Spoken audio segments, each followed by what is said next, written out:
How's it going, everybody? Welcome to another episode of Sick Eric TV. Today, I'm doing my review of the Samsung Galaxy S21 Fan Edition. Now, there's been a lot of controversy of this device and its timing, its price, and blah blah blah. Look, guys, this is a fantastic device from Samsung. Very nice build, very beautiful feeling to it. It looks nice, it feels nice, and it performs very nicely. Now, the price could have been a little bit cheaper, but $699 still isn't too bad. I would have preferred maybe $599 would have been awesome, or at least $650, but still, the Samsung Galaxy S21 Fan Edition is a great phone from Samsung, no doubt about it. It just should have been released in October. So today I'm going to be going on over some of these specs and my time with the Samsung Galaxy S21 Fan Edition. So subscribe, like, and share. Don't go anywhere. Alright, so my time of using this device, it's been almost a month already since this phone came out, maybe 2 months if I'm not mistaken.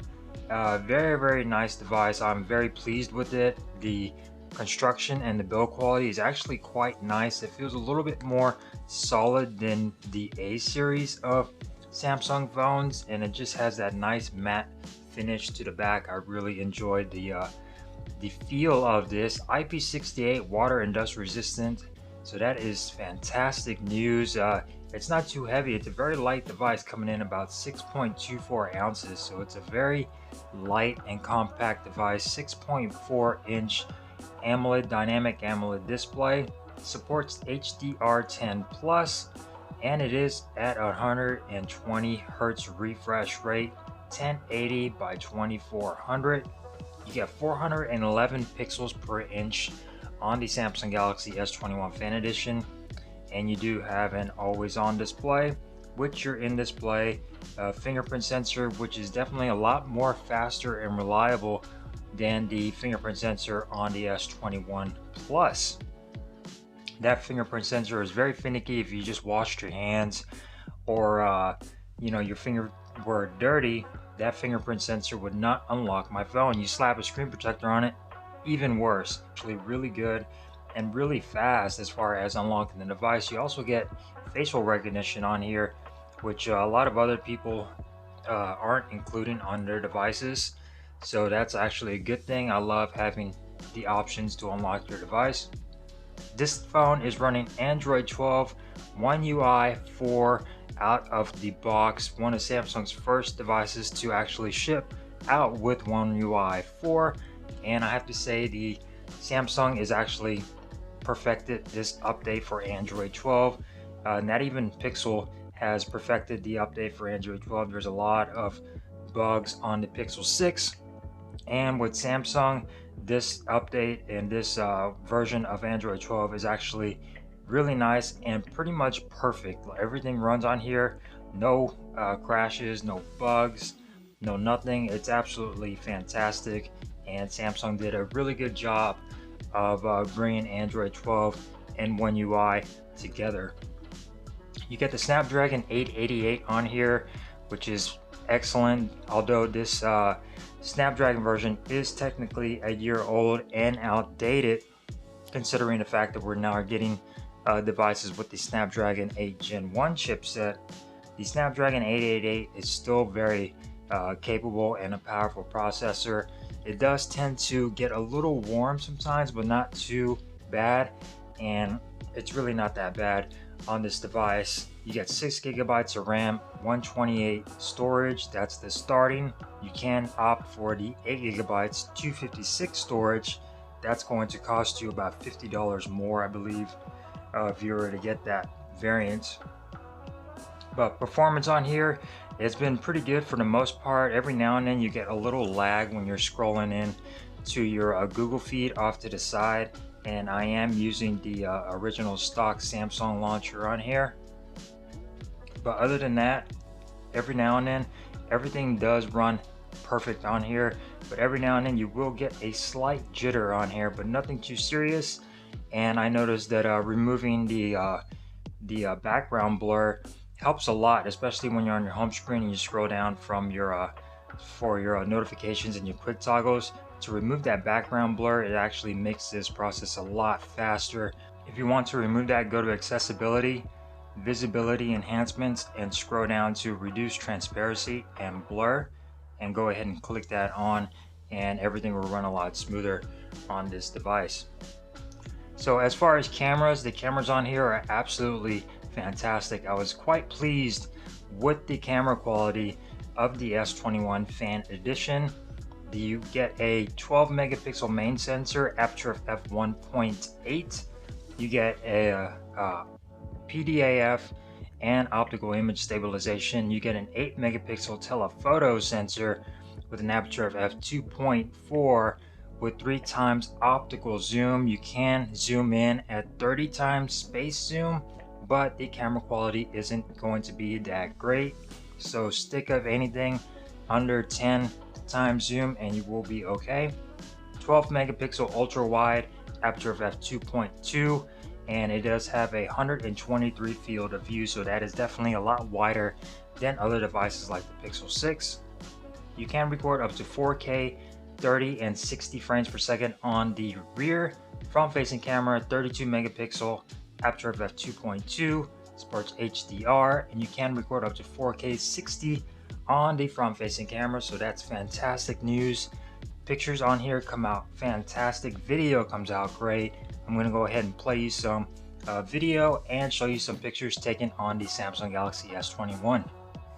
Alright, so this is the front facing camera at 4K 60 frames per second, and I really like that you can record 4K on the front facing camera. That is awesome.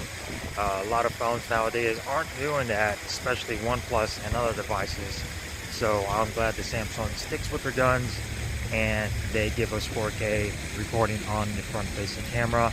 And as you can see, it does look pretty good, and I swear this is not my only shirt. I just happen to wear this shirt a lot and when I do videos, so this is the only shirt that I have in my wardrobe. So yeah, let's get on with the video, shall we? Alright, so this is rear facing camera, 4K 60 frames per second, Samsung Galaxy S21 Fan Edition.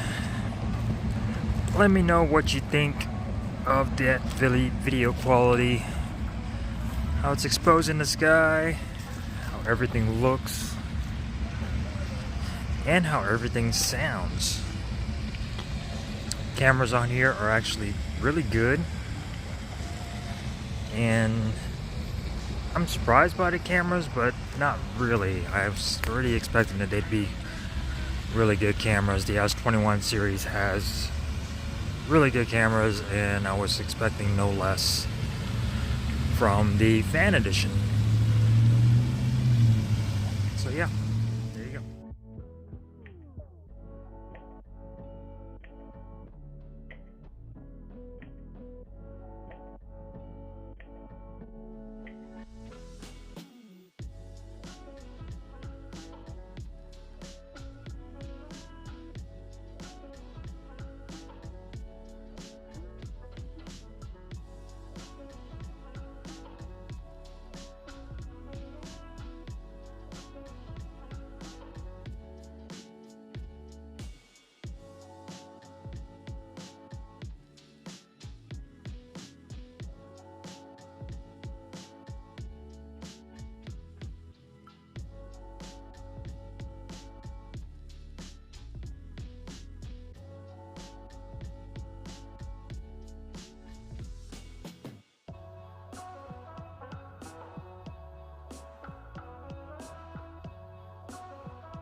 Alright, so this is a cool feature called Portrait Video. Pretty much it is background blur for video, and Samsung, I think, does that really well. This is the front-facing camera, and how is it doing as far as blurring the background and keeping me in focus? Very cool. I don't use it a lot, but I think I should because I think it looks pretty cool. And you could also do this on the rear-facing camera. Alright. Another cool feature is the dual recording. Now, Samsung brought this out a while back, I believe, on the Note 20 and the S20, if I'm not mistaken. But yeah, you can record dual recording on here. And as you can see, I got the rear-facing camera, and then the front-facing camera is getting me. And you could also switch these to where you could swap it around like so. And then it's pretty cool, yeah. So you could switch these back and forth. Now I got the front-facing camera and then the rear-facing camera. So yeah, pretty cool. Dual recording, Samsung Galaxy S21 Fan Edition. Alright, so what you guys think of the picture quality and the video quality taken on the Samsung Galaxy S21 Fan Edition? I think that it takes really solid pictures and really great video, and I definitely use this phone to do some of my videos right now. Right now, this video is being shot entirely on the LG G8, just to throw that out there. 2019 phone, doing a video in 2022. Let me know how the quality is. Hopefully it's okay.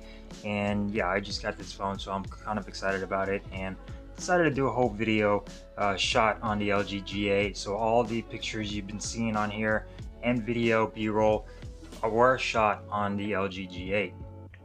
You get Bluetooth 5.0, Wi-Fi 6E on here, so Bluetooth audio sounds really great. You also get Dolby Atmos if you want to optimize that audio experience. No headphone jack on here. Unfortunately, you do get stereo speakers, which are absolutely fantastic. The speakers on here sound absolutely great. No issues whatsoever. Bluetooth connectivity is absolutely fantastic as well. You get a nice reception and everything, and no dropped or stutters whenever you stroll too far away from the device when you're playing music on here. You actually can go quite a few distance before it actually starts to cut off. And let's go ahead and check out the speaker quality, shall we?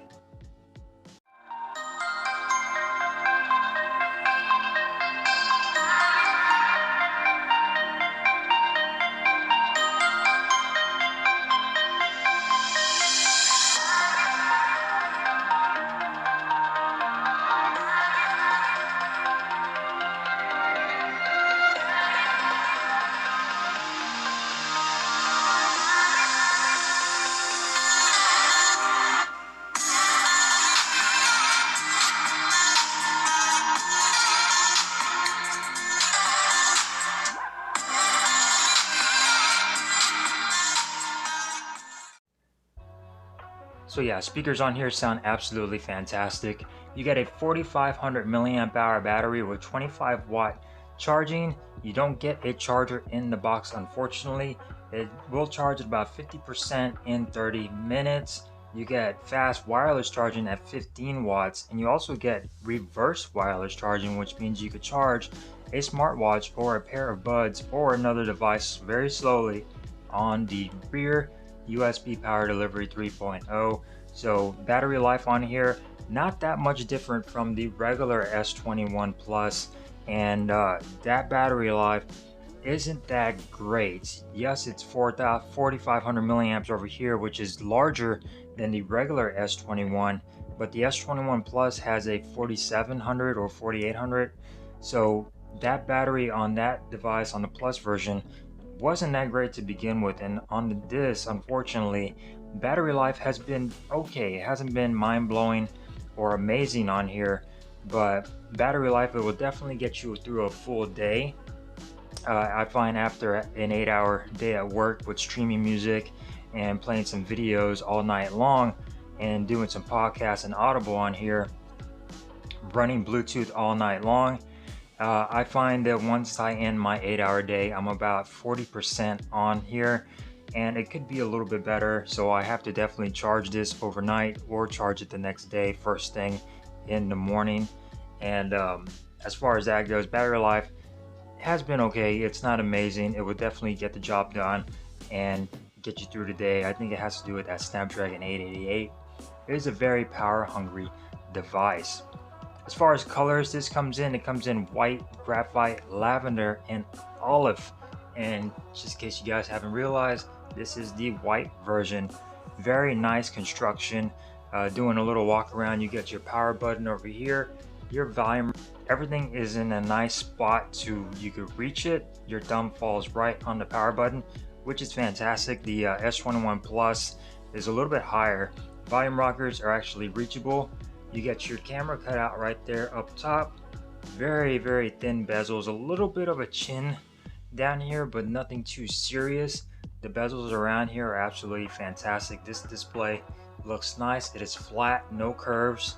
The frame is made out of aluminum. The back is going to be polycarbonate plastic, and it feels really nice. The camera bump, actually, I like this camera bump compared to the S21 Plus and the S21, just because it looks a lot sleeker and a lot more compact, and just it looks very stealthy on here, and it looks nice. I like the chrome rings going around the camera. You get your speaker at the bottom, USB Type-C, and your SIM tray. No micro SD card support, unfortunately. You also get a microphone, and going up top you get another mic. You get your 5G bands cut out over here on each side. So very nice build quality. It feels nice. The sides are a little bit more flatter than you get on the regular S21 series, so definitely a lot to grip onto, and it's not slippery at all. It's a very nice feeling phone. Display is fantastic. Performance is actually pretty good, and I really enjoyed this phone. I didn't think I was going to enjoy the build quality as much as I do now, but I really like it, and it really feels really nice in the hand, and everything about this phone is absolutely fantastic. As far as price goes, it could have been priced a little bit cheaper than $699 and up, under $400 with some trade-in deals off of Samsung. And the price is probably just going to go down from here on out, especially with the Samsung Galaxy S22 lineup coming out in a couple of days. So keep an eye on the price. This is definitely a great device to get if you don't want to spend all that money on the S22 series. And if you get a good deal on here as far as trade-ins or getting this phone on sale, it'll definitely be worth it. I'm perfectly happy with the S21 Fan Edition. So I just wanted to share my thoughts of it and my experience of using this. So my review of the Samsung Galaxy S21 Fan Edition.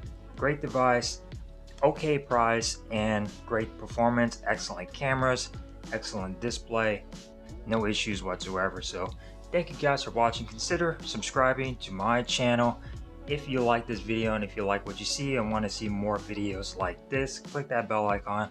That way you don't miss out on future videos. And I will see you guys in the next one. Stay safe. Peace.